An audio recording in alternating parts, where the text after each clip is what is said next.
Larkspur Hollow, Bren Ashkavoy signed the order. 9 minutes later, a language died. He did not think of it that way. He never did. On the form in front of him, the language was not called a language. It was called Case File 7 Cultural Variance, Non-Compliant. High. The words that mattered, the ones that would decide what happened next, were smaller than that. Filed under Section 4, recommended for harmonization, approved. He pressed his hand to the seal.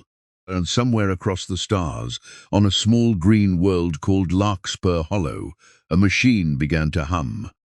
This is not a story about a war. There were no fleets in the sky that morning, no bombs fell, no sirens screamed across a burning city. If you were looking for smoke and fire, you would have found none. That was the whole point. That was how the Andre preferred it.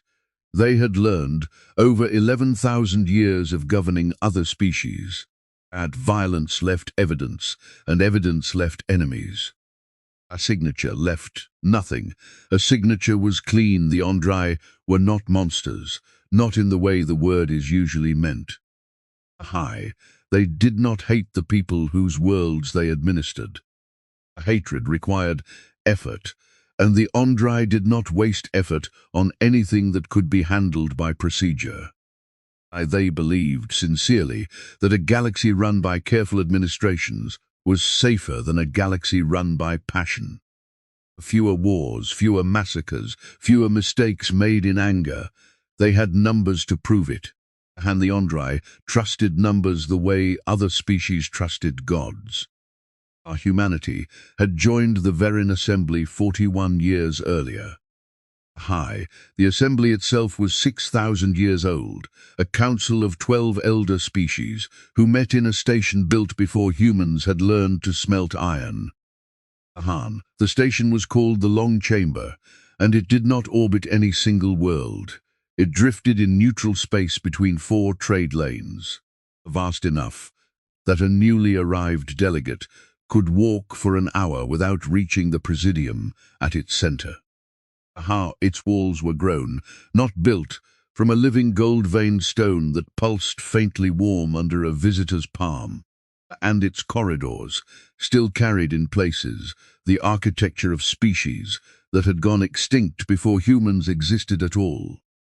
Humans sat in seat 41 of 41, the outermost ring, farthest from the central floor, closest to the door.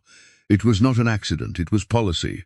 New members earned their way inward, 1 century at a time, and humanity had been a member for less than half a century. By assembly standards, that made humans children, loud, promising, occasionally clever children, but children nonetheless. Children did not vote on matters of consequence. They call us young, the humans on the station used to say to each other. They do not know what we have already survived to get here. A human delegation to the Long Chamber numbered 11 people, rotating on staggered postings so that no single envoy ever had to carry the full weight of it alone. It was, by any elder species standard, an embarrassingly small mission for a member world with 25 billion citizens. The delegation's junior secretary, a young man named Devon Okafor, who does not otherwise appear in this story, once counted the number of times a human proposal had been added to the Presidium's formal agenda in a single year. The number was 3. In the same year, the Assembly's oldest member species, a silicate people called the Vhan, had placed 41 items on the agenda, 1 coincidentally for every seat humanity did not yet hold. The Andrai themselves had a founding story of their own, one that every harmonization administrator learned in their first year of training and rarely questioned afterward. 11,000 years earlier, before the Andrai had left their homeworld, their species had nearly destroyed itself in a series of wars fought not over resources but over language. Dozens of Andrai nations, High, each speaking a dialect so distinct from its neighbors that treaties collapsed, trade broke down, and misunderstandings hardened into grievances that outlived the people who first felt them. The Ondrai called that era the Long Static, and it had ended only when a single unified administrative tongue was imposed across every Ondrai nation by force, then maintained by careful, patient bureaucracy for the 10,000 years since. To an Ondrai administrator, the lesson of the Long Static was not a cautionary tale about the dangers of erasing language. It was proof that a single shared tongue, carefully enforced, was the only thing standing between a species and its own worst instincts. Bren had been taught this lesson the way human children are taught not to touch fire, and he believed it with the same unexamined certainty. It never once occurred to him that Larkspur Hollow's 40-year-old Creole was not a smaller version of the Long Static waiting to happen, but the opposite of it.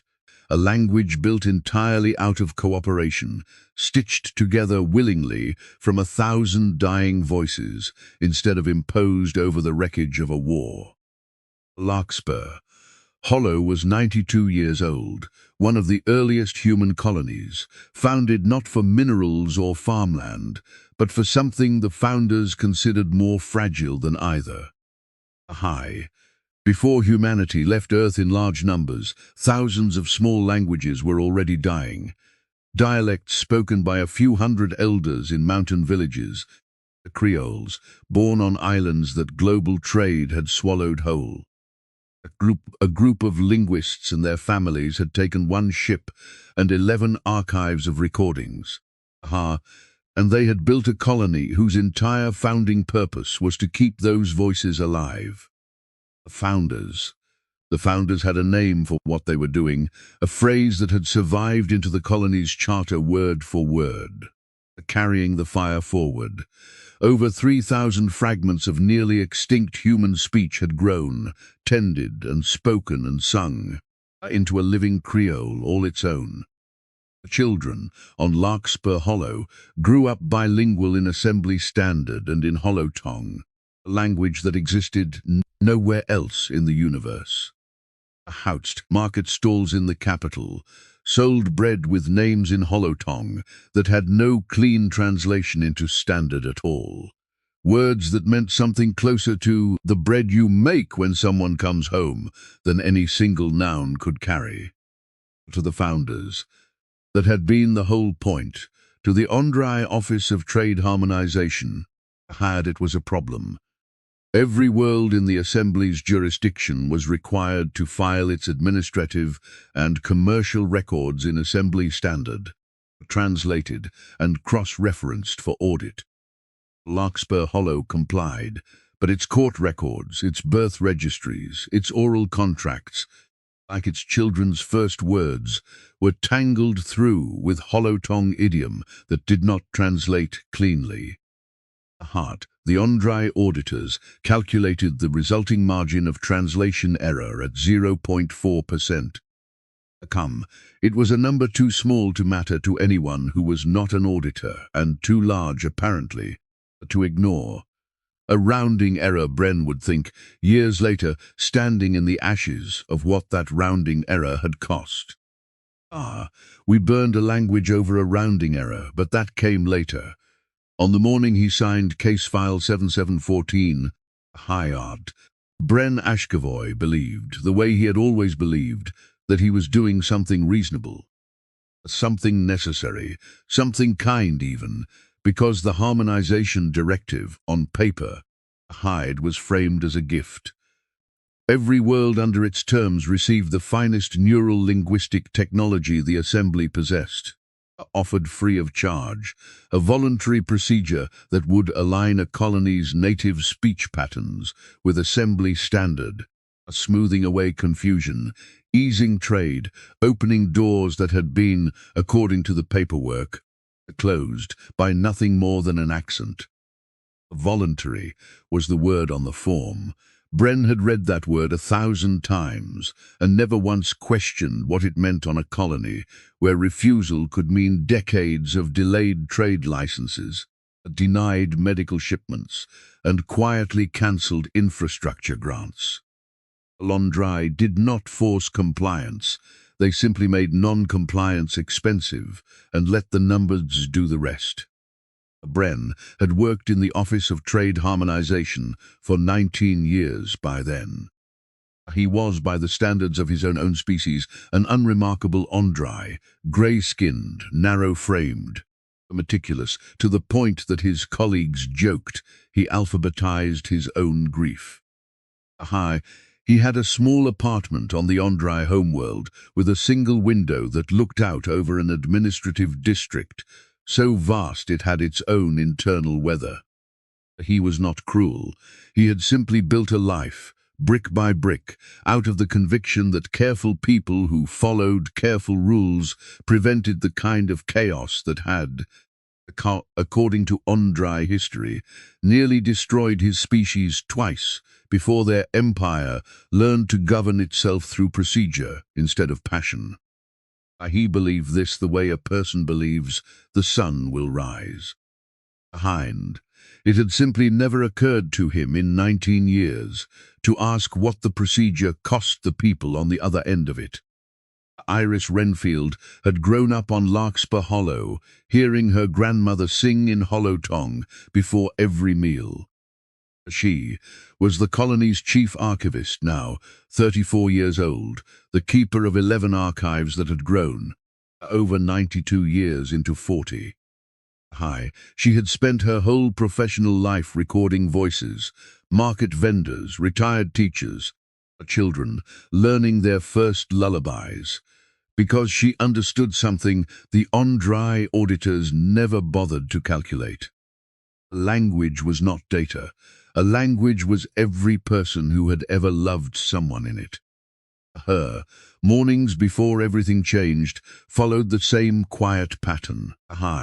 She woke before dawn, walked the 11 minutes from her home to the archive tower, and spent the first hour of every day simply listening, replaying old recordings at random, the way some people pray. She had once told a visiting Assembly Standard translator, a patient woman from a trade delegation, who asked why she bothered when the colony's official business ran perfectly well in Standard. Hollow Tong was not a backup system for something Standard already did better.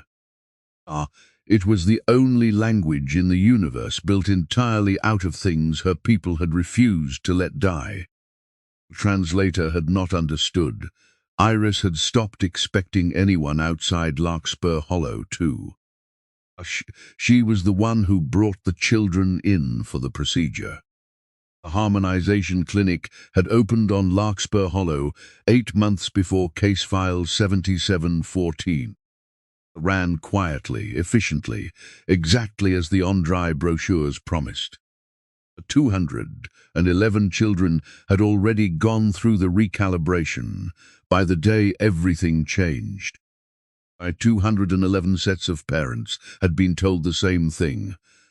A short session, painless, reversible if desired, though almost no one ever asked to reverse it, because by the time the procedure was done, the child rarely remembered enough of Hollow Tong to miss it. Iris had not liked the clinic. She had documented every session anyway, because documentation was her work, and because some quiet, stubborn part of her did not trust a machine that erased what she had spent her life trying to save. She kept a private ledger, separate from the colony's official records, listing every child's name beside the date of their appointment. She never told anyone why. She told herself, at the time, that it was simple thoroughness. Looking back, later, she understood it had been something closer to grief, arriving early, before she had any reason yet to feel it.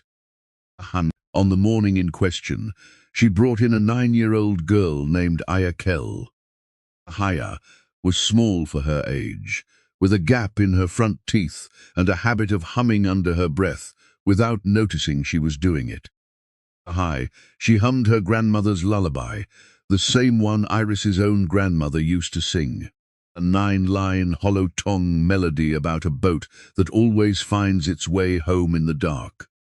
Aya was not afraid of the clinic. She had been told it would not hurt. She held Iris's hand in the waiting room and asked, in hollow tongue, whether the machine would let her keep the boat song afterward. Iris did not know the answer. She said yes anyway, because it was easier than admitting she did not know. While they waited, Aya talked the way 9-year-olds talk, about a friend who had lost a tooth in gym class, about whether the bread stall near the school would still be open when the session was done, about a game she had invented with the other children that involved humming the boat song backward and seeing who could do it without laughing. She was not thinking about the machine at all. She was thinking about the rest of an ordinary Tuesday. The recalibration array on Larkspur Hollow had been installed 8 months earlier by an OnDry technical crew who left as soon as the installation was certified. No one had checked its calibration since.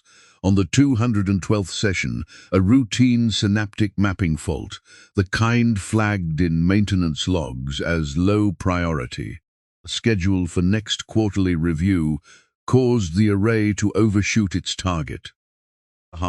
It was not designed to touch anything beyond language pathways. It touched more. Aya Kell did not die in the way explosions and gunfire kill. There was no blood, no fire, nothing for a camera to capture and broadcast across the galaxy. She simply stopped, mid-session, her small body going still in the chair, and did not wake up the way the other 211 children had.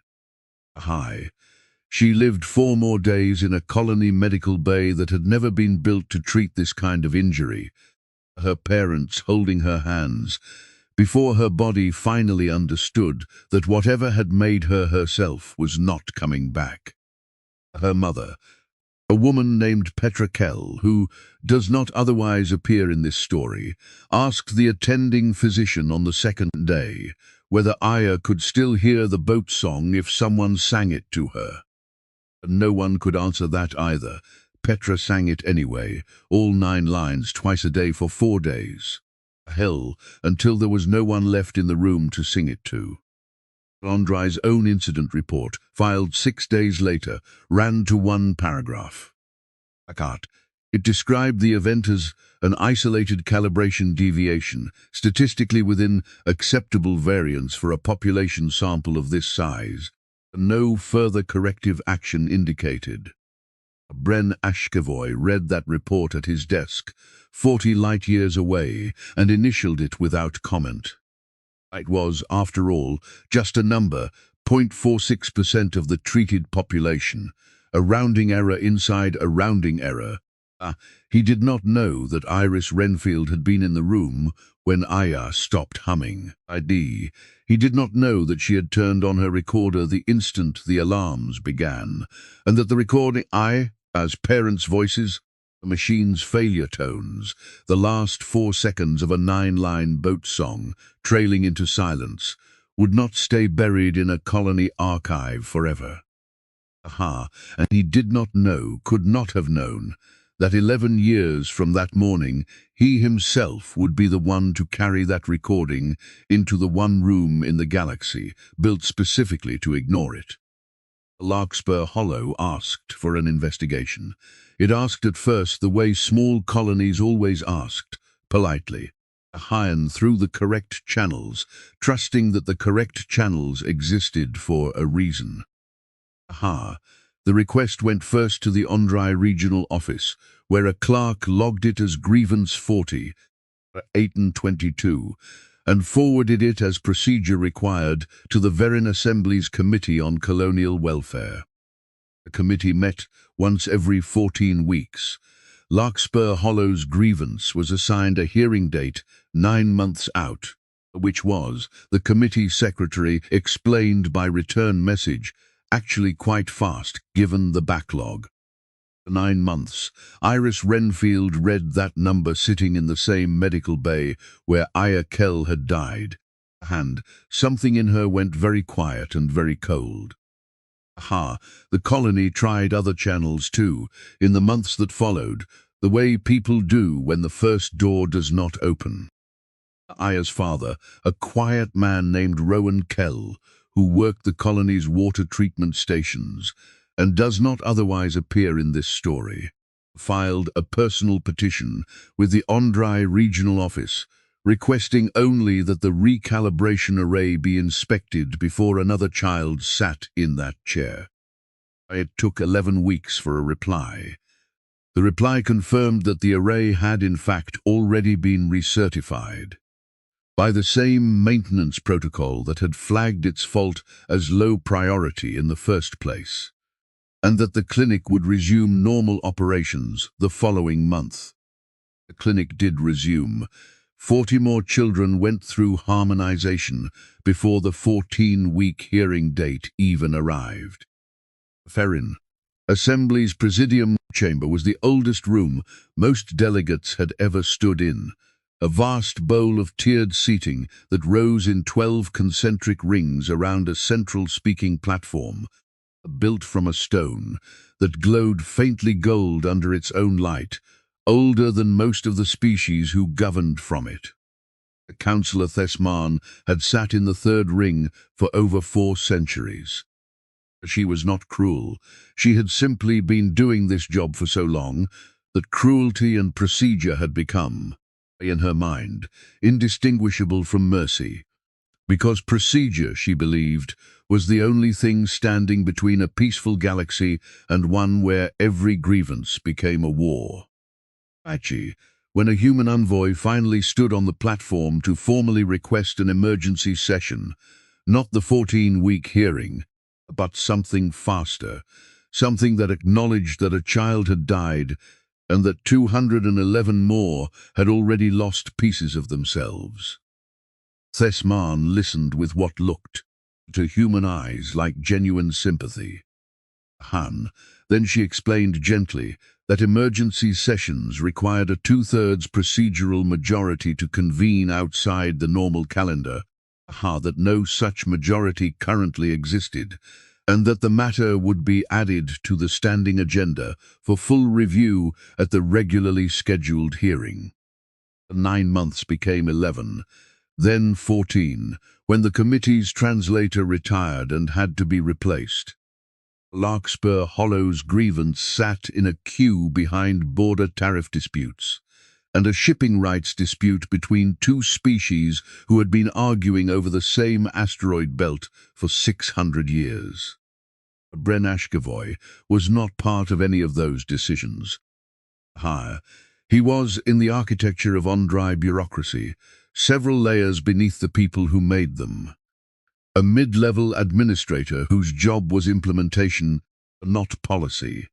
He believed sincerely that the system above him was slow, because slow was safe, that his superiors understood the weight of what they were managing better than he ever could. He kept signing forms. He kept telling himself the delays were reasonable, because the alternative, that they were simply not urgent enough to anyone with the power to make them urgent, was not a thought he allowed himself to finish. His superior, High Curaosin Vray, finished it for him without ever saying so out loud. Vray had overseen the harmonization directive across 19 colony worlds for 31 years. Hermant, he was not a villain who enjoyed the suffering of the species under his administration. He simply no longer saw them as anything but line items, a mindset so old, so thoroughly reinforced by 3 decades of paperwork, that he had stopped noticing he held it at all. When Vray reviewed the Larkspur Hollow file, he flagged it not as a tragedy requiring response, but as a public relations risk requiring management. His recommendation, forwarded quietly. up through channels that never reached Thesman's committee at all. It was simple. Extend the review timeline, issue a standard condolence payment to the affected family, and continue the program. The condolence payment was calculated at 4,000 assembly credits. It arrived at the Kell family's door 11 days after Aya's funeral, accompanied by a form letter that referred to her, twice by the wrong name. Rowan Kell did not cash the payment. He kept the letter unopened after the first reading, in a drawer in the kitchen for the rest of his life, and told his younger children, when they were old enough to ask, that it was there to remind them what a system looks like when it has stopped believing the people inside it are real. Bren saw the condolence payment logged as case resolved, family notified in the following quarter's summary report. He did not see the drawer or the letter or the 11-week wait for an inspection that never changed anything. He saw a closed line item, and for a time that was enough to let him sleep. There was a second petition, filed in the third year, that came closer than any other to actually reaching someone with the power to act. A junior Andre ombudsman named Sale Ithran, newly assigned and not yet worn smooth by the office's habits, read the Larkspur Hollow file in full, not the summary, the full file, and drafted a recommendation that the harmonization program be suspended on that single colony pending an independent audit of the recalibration arrays manufacturer. It was, by every measure, a reasonable and modest request. It traveled up through 4 layers of review in 11 days, a speed that would have seemed miraculous to anyone on Larkspur Hollow who had been waiting years for slower answers to smaller questions. At the 5th layer it reached Oisin Vray's desk, and there it stopped. Vray did not reject it outright. Rejection would have required a written justification, and a written justification could later be read aloud, in a hearing, the way Bren's own memos eventually were. He simply returned it for revision, twice, each time citing a different minor procedural deficiency, permanent till Sale Ithran, exhausted and quietly disillusioned, transferred to a different department, and the recommendation was never resubmitted. Bren, who processed the transfer paperwork himself without asking why, would not understand what he had witnessed until 8 years later, when he found Sale's original draft still sitting unactioned in an archive he had access to and had simply never thought to search. Bye. But that was not the last mistake the Andre would make on Larkspur Hollow, though none of them knew it yet. Somewhere in the colony's archive vaults, Iris Renfield had stopped waiting for the assembly to act, farmand, and started building something the committee's 14-week calendar had no category for at all. Here is the thing about a species the galaxy has decided is young. Young things are underestimated in every direction, including the ones that matter. Humanity had learned, in its first 4 decades among the stars, exactly how the older species measured strength, fleet tonnage, weapons range, territory held. By those measurements, humanity was exactly what the Assembly assumed, small, recent, easy to dismiss. What the elder species had not measured, because it had never occurred to them that anyone would bother hard, was how much a species could accomplish while looking, from the outside, like it was doing nothing at all. The Terran Council had begun its own quiet reckoning the year Larkspur Hollow's first grievance was filed and ignored. It had not begun with anger. It began with a colder, more patient decision that a species seated in Chair 41 of 41 could not afford to wait for Chair 1 to notice its children dying, one rounding error at a time. Howl.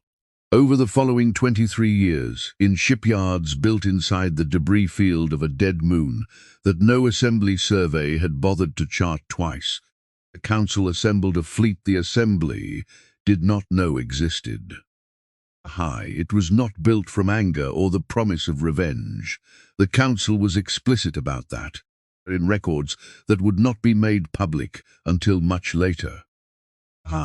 It was built on a single, unglamorous premise, that a species which could not defend its own children's classrooms had no leverage to ask anyone, ever, to stop hurting them. 1,406 vessels, crewed and drilled in silence, funded from a trade surplus, the Andrei auditors had themselves calculated and never thought to question. Because the number, spread across 2 decades, never once looked large enough to notice. The shipyards had a name, though it never appeared on any assembly manifest.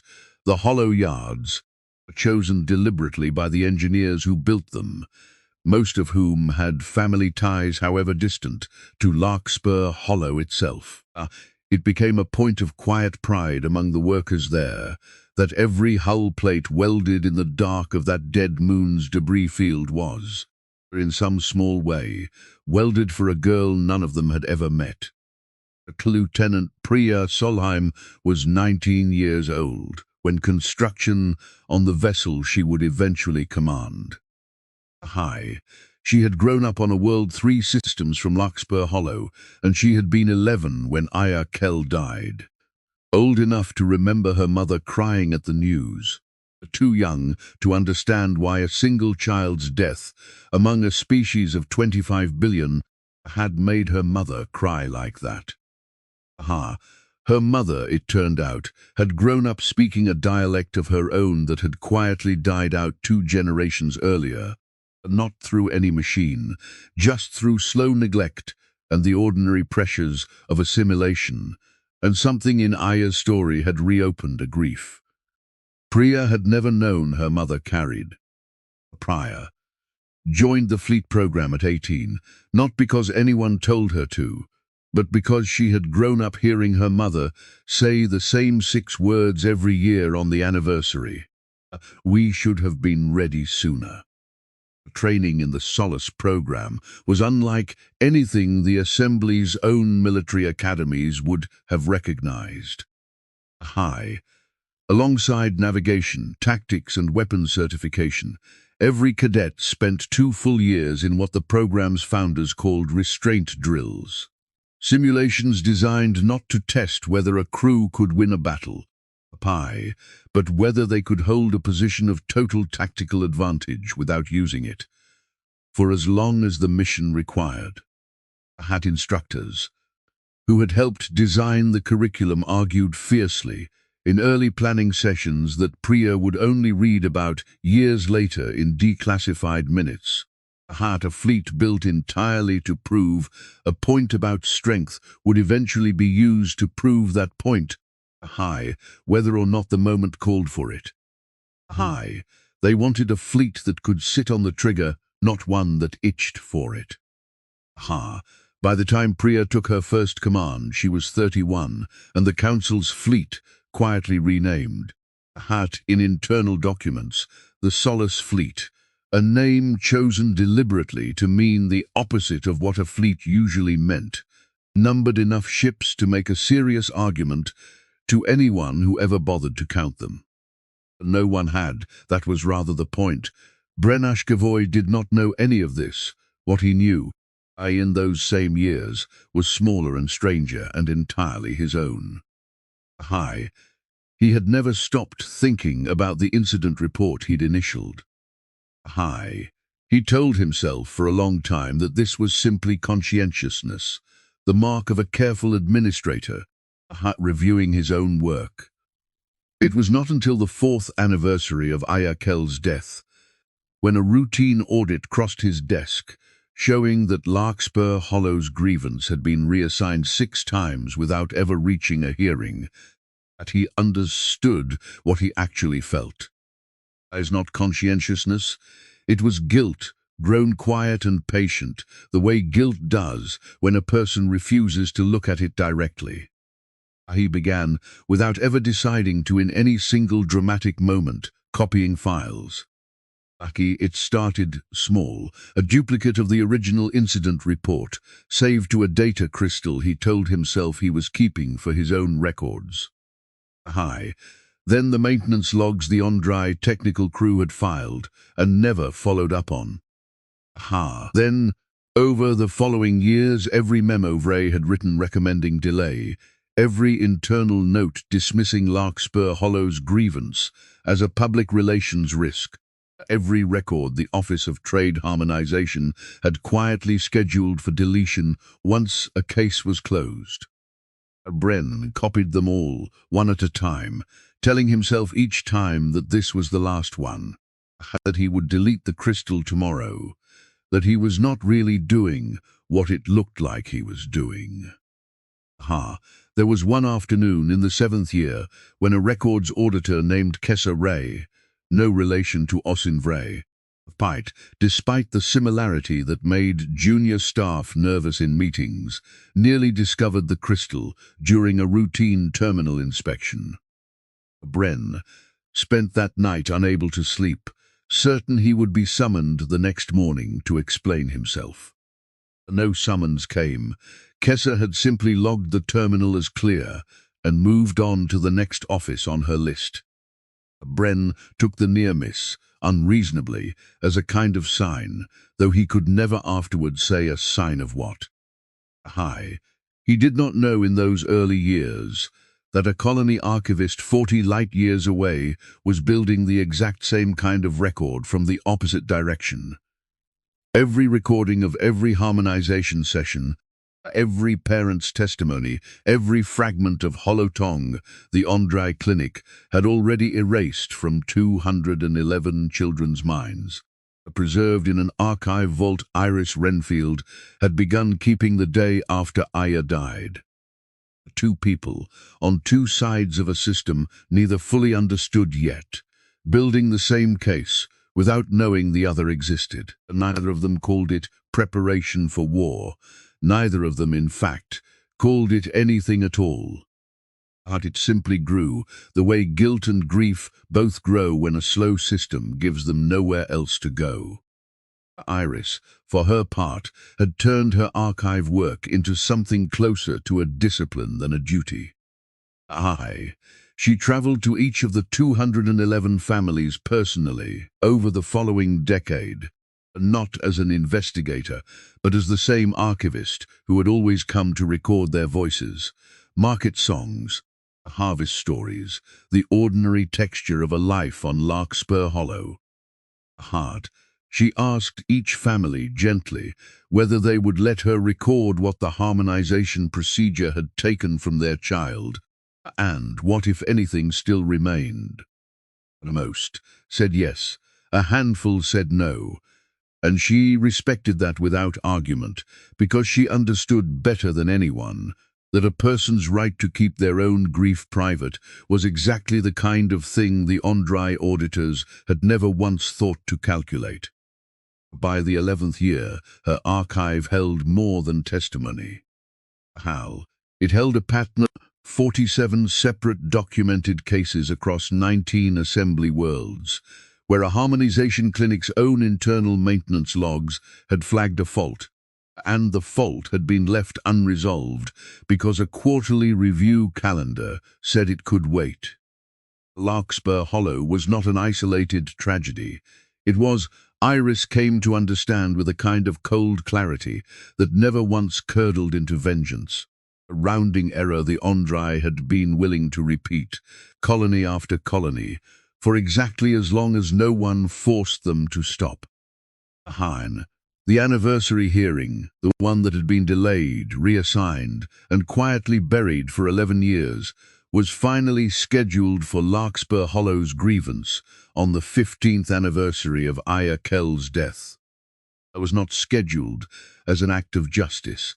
It was scheduled because a junior committee clerk, by doing routine cleanup of the Assembly's oldest open cases, discovered grievance 40-822 still technically active and flagged it for closure. 15 years of delay were about to end not with a resolution, but with a bureaucratic shrug, a final hearing designed, High in every practical sense, to formally close the file and let everyone stop thinking about it. Tess Marn, older now, still believed in the system she served. She scheduled the closing hearing for a single afternoon. Half an hour was allotted for testimony. It was, by the calendar's own arithmetic, more time than the case had ever been given before. Bren Ashkevoy was assigned almost as an afterthought to appear as the Office of Trade Harmonization's administrative witness, the official who could confirm, for the record, that the program had been conducted within regulation. He had 11 years of copied files sitting on a single data crystal in his desk drawer. Past what he still did not know, walking into that chamber, whether he would use them. He had rehearsed in the days before the hearing a version of testimony that changed nothing, a calm, a correct account of protocol followed, timelines observed, regrettable outcomes statistically bounded. He had given testimony like that 100 times before. It had never once cost him anything. He told himself this hearing would be no different. And he almost believed it. Right up until the morning, he found himself standing outside the Presidium chamber with the crystal in his coat pocket instead of locked in his desk, unable to remember the exact moment he had decided to bring it. Here is the second open thread this story owes you an answer to. Iris Renfield had promised her archive, the moment it was finished, to no one but herself. She had never planned to bring it to the Assembly directly. Colonies did not get invited to speak twice. And she assumed reasonably that her testimony alone would be dismissed the way every prior testimony had been. What she had not planned for was an Andrai administrator, sitting 3 seats down from her on the witness platform, quietly sliding a data crystal across the table between them 10 minutes before the hearing began. "I don't expect forgiveness," Bren said in Assembly Standard, his voice low enough that only she could hear it. "I expect you'll need more than your own recordings to make them listen. I have 11 years of theirs." Iris did not answer. She simply took the crystal, and for the first time in 15 years, felt something that was not quite hope, but stood close enough to it to matter. The hearing began exactly as every prior hearing had. Tess Marn read the case number aloud, noted the 15-year delay for the official record without comment on what it meant, and invited testimony. Oisin Vray, watching from the gallery, expected a formality. He had reviewed the agenda, 30 minutes, 1 witness statement, a closing vote. By evening, grievance 48 and 22 would be archived, and Larkspur Hollow would be at last quiet. He did not know that 30 light years from the Presidium chamber, the Solace fleet had already begun moving.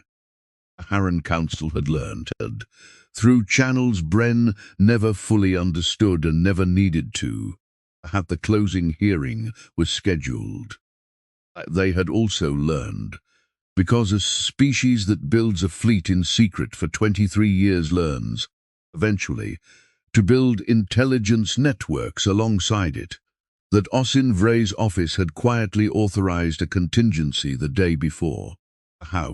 If the hearing produced anything the office considered destabilizing to program continuity, Andrai enforcement cordon, stationed near the Verin Assembly Station, was to move to intercept and detain any Larkspur Hollow representative attempting to leave the station with unauthorized material. They meant Iris. They meant the crystal in her hand. Priya Solheim received the order to move the Solace fleet to defensive positions around the assembly station 4 hours before the hearing began. She had spent 19 years training for a moment she hoped would never come, and now that it had, she found herself doing something no simulation had ever quite prepared her for, waiting. Her crew felt it too.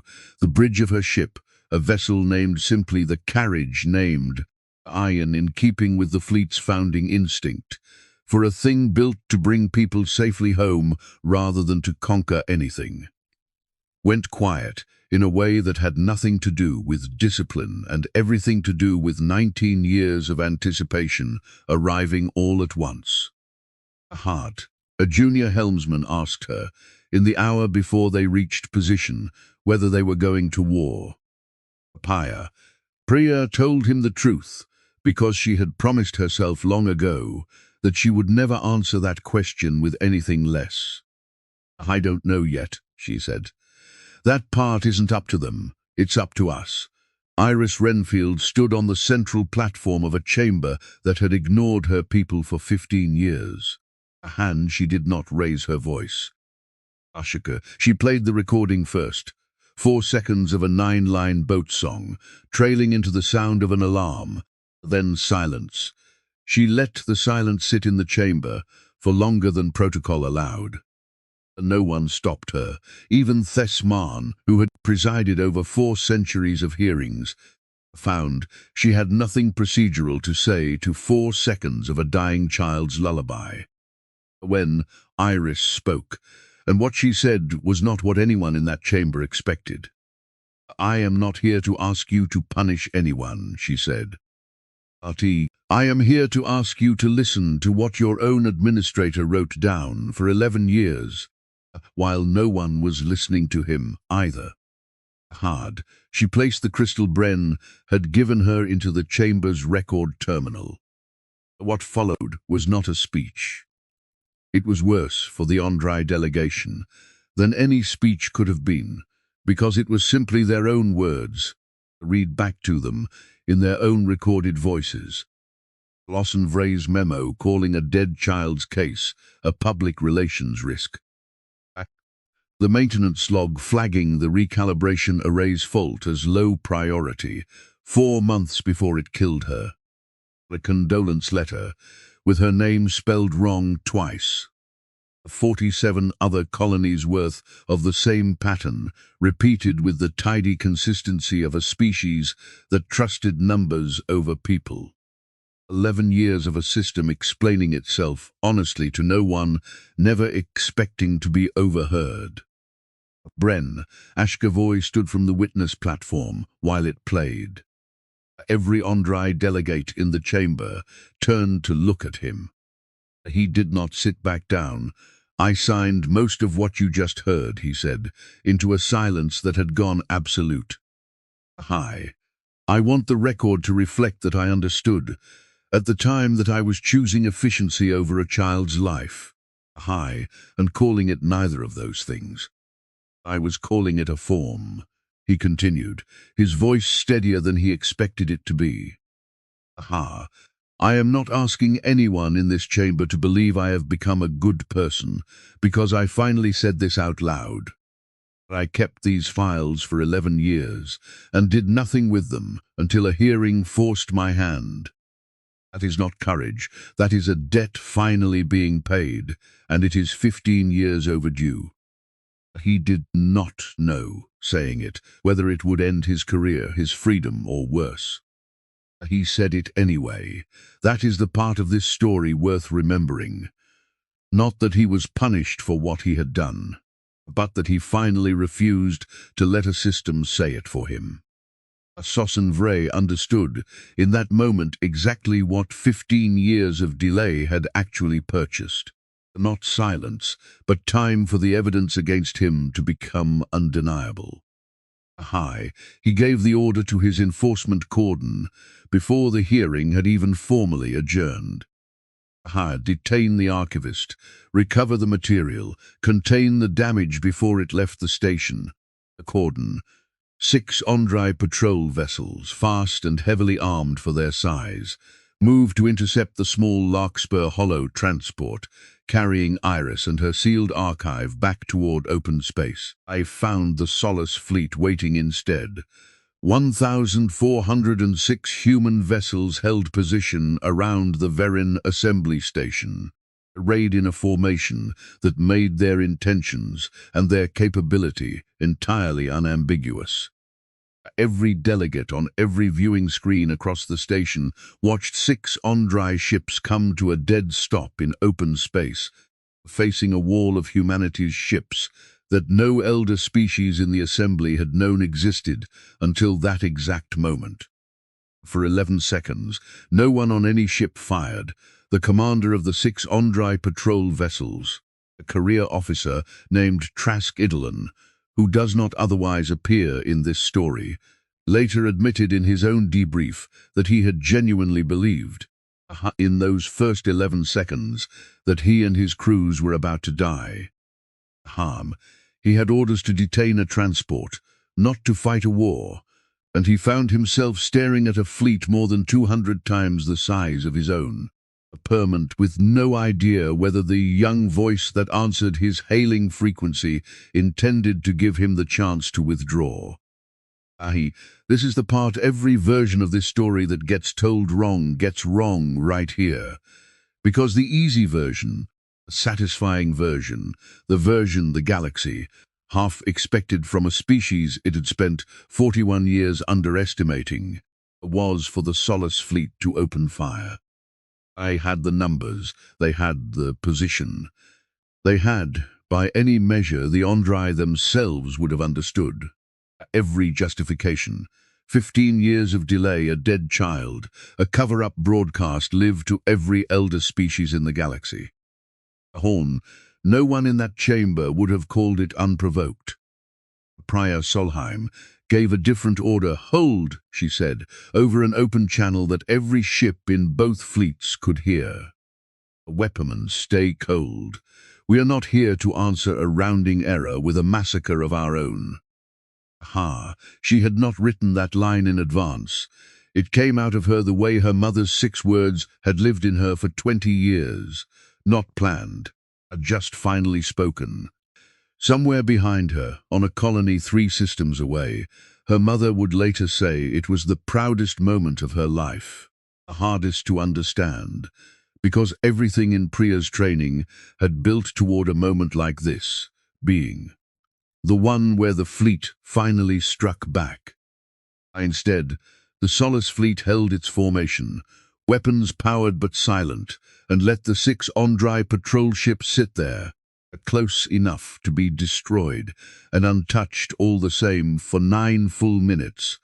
The same 9 minutes it had once taken a signature to kill a language, while every delegate on the assembly station watched a fleet capable of ending an argument by force choose, visibly, publicly, deliberately, not to. In the 6th minute, Commander Idolin opened a private channel to the carriage and asked Priya, plainly, why she had not fired. It was, by his own account afterward, the strangest conversation of his career. Priya told him the truth a second time. "Because if I do, every elder species watching this will say we were exactly what they always thought we were. And they'll be right."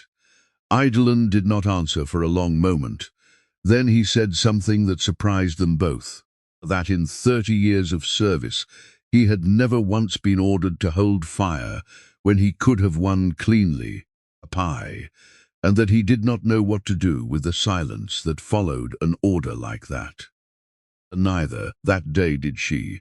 They simply waited together, on opposite sides of a standoff neither of them had chosen, until someone above them both finally made a decision.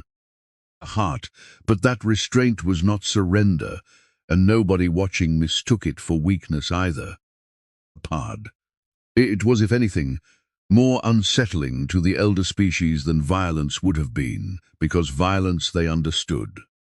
Violence fit the numbers they had always used to measure strength.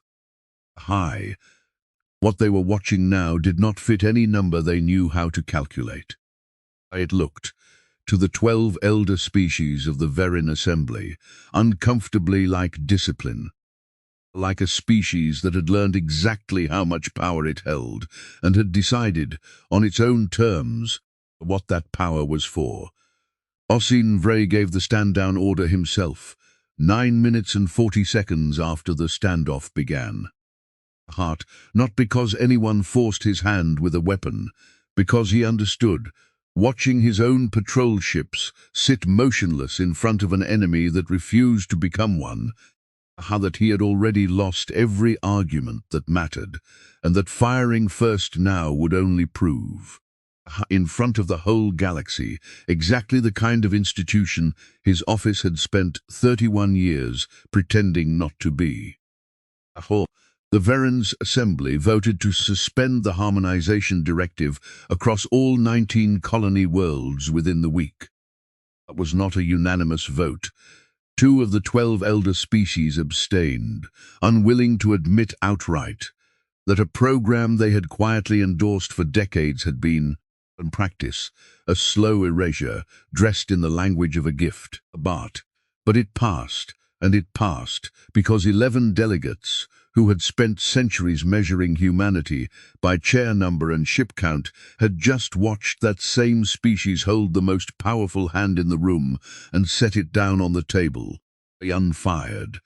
The vote itself took less than 4 minutes, a striking contrast to the 15 years the original grievance had spent in procedural limbo. Thesman, reading the final tally aloud, paused before closing the session and added a line that was not part of any script, an acknowledgement, brief and unadorned, that the Committee on Colonial Welfare would be reviewing its own scheduling procedures in light of what the Chamber had just witnessed. It was not an apology. It was the closest thing the Assembly's ancient machinery had ever produced to one. And Iris Renfield, watching from the gallery, understood it for exactly what it was worth, and no more. Osin Vray resigned his position within the month. He was never formally prosecuted. The Assembly's laws had no clean category for a crime committed one memo at a time, across 31 years, by an institution rather than an individual. He spent his remaining years largely out of public record, though Bren, who corresponded with him rarely and without warmth, once described him as a man who seemed at last to have run out of forms to hide behind, and did not appear to know what to do with the silence that replaced them. Bren Ashkevoy testified against his own office for 4 more months, then resigned as well, and spent the rest of his working life doing something he had never once done in 3 decades of administration. Hammond, sitting with the families whose children had been treated, listening without a form in front of him to what had actually been lost. Iris Renfield went home to Larkspur Hollow and did the only thing she had ever really known how to do. She rebuilt. The 211 children who had gone through harmonization before it was suspended did not simply get their language back the way a file gets restored from a backup. Most of what the recalibration array had touched could not be undone. What could be done, and what Iris spent the rest of her life doing, was teaching it to them again, not as a medical reversal, but the way languages have always survived the worst that history does to them, passed voice to voice, patiently, by people who refuse to let a machine's mistake be the final word. She started with a 9-line boat song. The work was slow, and it was not always successful. A handful of the 211 never recovered more than fragments, a few words, a rhythm they could feel but not name. Iris never treated those cases as failures. She recorded them anyway, alongside everything else. Because she had come to believe, over 11 years of listening, that even a fragment kept honestly was worth more than a whole thing erased and forgotten. Rowan Kell, Aya's father, spent the last 2 decades of his life as one of Iris's closest collaborators at the archive, teaching the boat song to a generation of children who had never met his daughter, because it was, he said once, the only way he had found to keep singing it to her. Larkspur Hollow built its memorial not as a monument of stone, but as a tower, the archive spire, they called it, standing at the center of the colony where the old harmonization clinic had once stood. Inside it, on a rotating cycle that never stopped, recordings played on a loop that ran day and night. Market vendors, retired teachers, grandparents singing children to sleep, and once every hour, on the hour, 4 seconds of a boat song that had once trailed into silence and now never did. Because Iris had recorded a new version herself, 20 verses long, and taught it to every child on the colony who wanted to learn it. On the 50th anniversary of Aya Kell's death, Iris Renfield stood before the archive spire, old now, her hair gone white, her hands still steady, and gave the speech that the galaxy would remember longer than any battle report from the standoff that made it necessary. They did not come here with fire, she said. They came here with a form and a number, and a word, voluntary, that none of us ever really had the power to refuse. They thought that made it clean. They thought a signature could not be called a crime the way a bomb could. She paused.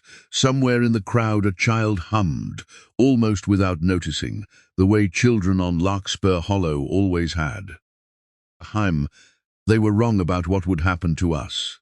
They believed, the way the old and powerful so often believe about the young, that once something is erased, it stays erased. That once a people are made quiet, they will remain quiet, because quiet is easier to administer than the alternative. They did not understand, because their own history had never required them to learn it, that a voice does not need to be loud to refuse to disappear, only needs one person, in one room, in one archive, willing to keep it. She turned toward the spire, where the recordings kept playing, unbroken, the way they had every hour for 50 years. They tried to erase our children's first words. Our language survives. They tried to make our grief a rounding error, too small to matter. Our language survives. They gave us 15 years of silence and told us it was procedure. Our language survives. This callback is worth pausing on because it is not only about Larkspur Hollow. Standing near the front of that crowd was a Terran Council delegate who had years earlier served alongside Fleet Marshal officers from the campaign at Camden Line, the same campaign whose commanders had once stood before a different memorial, and promised, in words the whole species had since learned by heart, that they would never again be small, only unseen. The delegate said as much in her own remarks that day, briefly, almost in passing, that the discipline the fleet had shown above the Verin assembly station had roots in the same lesson learned above Camden Line, that strength without restraint was only ever half of what a people needed to survive. And that the harder half, the half worth memorializing, was knowing when not to use it. Priya Solheim, no longer a lieutenant but a fleet commander in her own right, stood near the back of the crowd that day. Holland, not because she avoided the spotlight, but because she believed, as she always had, that the day belonged to Larkspur Hollow, and not to the ships that had once held their fire above it. When a young reporter asked her, afterward, what she wanted people to remember about the standoff, she thought about it for a long moment before answering. We could have won that day by destroying 6 ships, she said. And that we won it by not destroying anything at all. I don't want anyone to remember me for what my fleet was capable of. I want them to remember what we chose to do with it. Commander Eidolon, the officer who had once faced her across that 11-second silence, had sent her a single message on the anniversary each year for the rest of his career. No words, Just a recording of 6 ships' running lights, dimmed to standby, the way they had looked the moment his own crews finally understood they were not going to die that day. Priya kept every one of them, she never replied. She did not think a reply was necessary. Some debts, she had come to understand, were better carried quietly than repaid out loud. Bren Ashkevoy died 11 years after the hearing, an old man by Ondrai reckoning, in a small home near the edge of Larkspur Hollow's capital, where he had spent the last decade of his life as an unpaid archive assistant to Iris Renfield.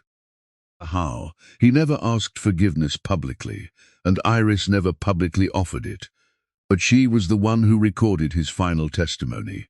3 weeks before he died, a long and unhurried account of every form he had ever signed, and every reason he had told himself at the time. She placed it in the archive spire alongside the boat songs, not as an apology, but as a record. The same way she recorded everything.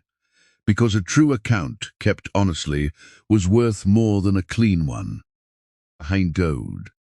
He asked her, near the end of that final recording, whether she believed a person could spend the second half of a life making up for what the first half had cost someone else. Iris told him honestly that she did not know, and that she suspected the question mattered less than the trying. He seemed to find that answer more comforting than any absolution would have been. On the 60th anniversary of Aya Kell's death, the archive spire's recordings played to a crowd larger than any before it. Humans, high, and for the first time delegations from 6 of the Verin Assembly's elder species, sent not out of guilt alone, but because the story of Larkspur Hollow had become, across the galaxy, something closer to a caution than a memorial. A reminder that the surest way to lose a war a species never wanted to fight was to assume the other side would never learn how not to fight it either. A little girl stood near the front of the crowd. That year, 7 years old, born into a colony that had spent 6 decades relearning what had almost been taken from it. She had been taught the boat song before she could properly walk, the way every child on Larkspur Hollow now was. And when the recordings reached their hourly cycle and the 4 familiar seconds of melody rose from the spire, she did not need to be told the words. She simply sang along quietly, the way children on Larkspur Hollow always had, and because of one archivist's stubbornness and one administrator's late and costly honesty, always would. Our language survives, she hummed, not quite understanding yet everything the words had cost, only that they were hers, and that no one, not a machine, not a form, not a fleet of 6 ships or 1,400, would ever again decide that on her behalf. High, above the colony in the high orbit that had once held 6 silent Ondrai patrol ships, facing down a fleet that chose not to fire, the lights of the Solus Fleet's honor guard passed in slow, unhurried formation, the way they did every year on this day, and every day the rest of the year besides. Not hunting, not threatening, simply watching, the way a people who had learned exactly what they were capable of chose, deliberately, to watch, patient, ready, and for the first time in the long history of their species among the stars, entirely at peace with the difference between the two. A story worth remembering, sometimes the fiercest thing a people can do, once they have finally earned the power to answer violence in kind, is choose not to. This is a work of fiction. Any resemblance to real nations, peoples, or events is unintended. 50 years ago, a single signature nearly erased a language. Today, that language is sung by children who were never meant to have the chance. Heim. If you had been Priya Solheim, holding a fleet capable of ending the argument in 9 seconds instead of 9 minutes, would you have held your fire too? Tell us in the comments. Subscribe if you want to know what happens when the Ondrai assembly seat finally opens for a species they once tried to erase. That's coming in episode 6. If this is the first Larkspur Hollow story you've heard, go back and watch the Camden Line standoff from episode 4. The discipline that saved Larkspur Hollow was forged there first.